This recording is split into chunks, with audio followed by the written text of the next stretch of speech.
Adlaw nga Lunes karon mga kaigsuunan, petsa 15 sa bulan sa Mayo tuig 2023. Ang pagbasa kinutlo gikan sa Ebanghelyo sumala ni San Juan, kapitulo 15, bersikulo 26 ngadto sa 27 ngadto sa kapitulo 16, bersikulo 1 ngadto sa 4. Si Jesus miingon ngadto sa iyang mga tinud-an, muanhi ang magtatambag nga mao ang espiritu nga nagpadala sa kamatuoran nga gikan sa Amahan.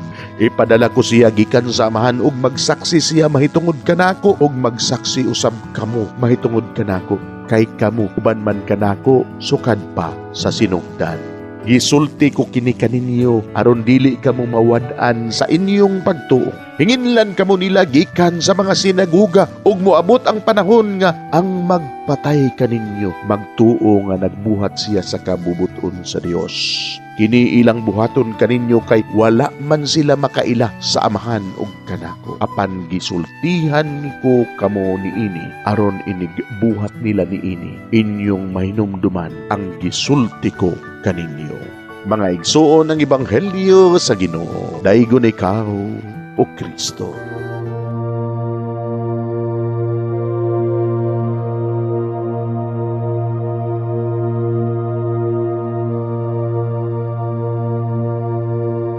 Pagampo sa dili pa magsugod sa trabaho. Magampo kita sa ngalan sa Amahan, sa Anak ug sa Espiritu Santo. Amen.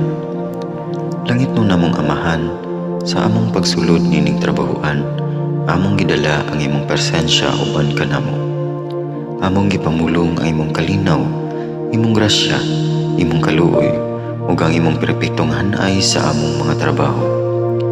Among gipadayag ang imong gahom labaw sa tanan diha sa mga butang nga among mahimo, masulti, mahuna-unaan ug mahukman sulod nining adlaw. Ginoo, nagapasalamat kami sa gasa sa kinabuhi niining bagong adlaw, niining kahigayunan nga kami nakasulod sa trabaho ug mamahimong parte niining nga grupo. Salamat sa mga gasa nga imong gitugyan kanamo. Hamong gamiton kini diha sa pagimaya kanimo. Hatagi kami sa kusog ug kadasig sa pagbuhat sa among mga trabaho.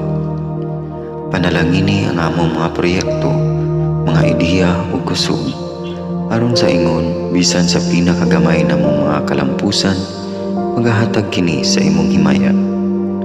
Ubani kami Ginoo sa among pagtrabaho nining adlaw. Puna kini nga lugar sa inspirasyon ug kusog. Tabangi kami nga magtrabaho isip usa ka grupo nga mapakita sa usag-usa ang kamaayo. Himuha kami nga maayo nga makabot namo ang mga butang nga kinahanglan namong buhaton. Himuha kini nga lugar nga puno sa kalipay ug panaghigalaay. Ug kamugaway ug kalinaw ang mapatigbabaw niining dapita. Ginoo, kung kami anaa sa kalibog, giyahi kami. Kung kami muwadaan sa kadasig ug paglaom, dasiga kami.